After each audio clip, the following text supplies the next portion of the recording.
Okay, I'd like you to ask yourself something very important. What are your key motivations for doing something for someone else? And there are only a couple of right answers to this one.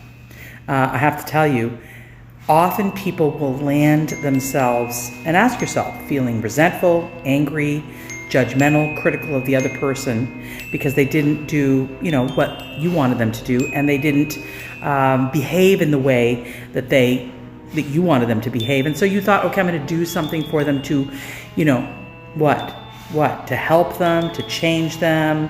These are not good motivations. Usually when we do things for other people, the only correct, healthy motivation is because I want to, because it's right for me to live with myself to do that for them.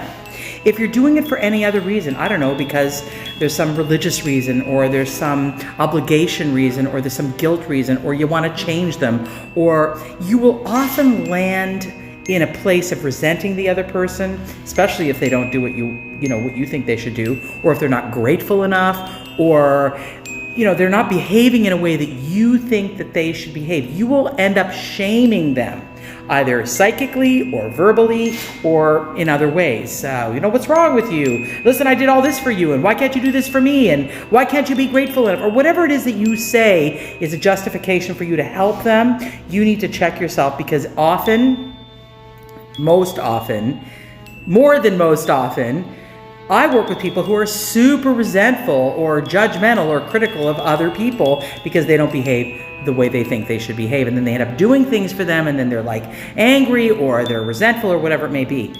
Really watch and think about, what are my motivations for doing anything for someone else?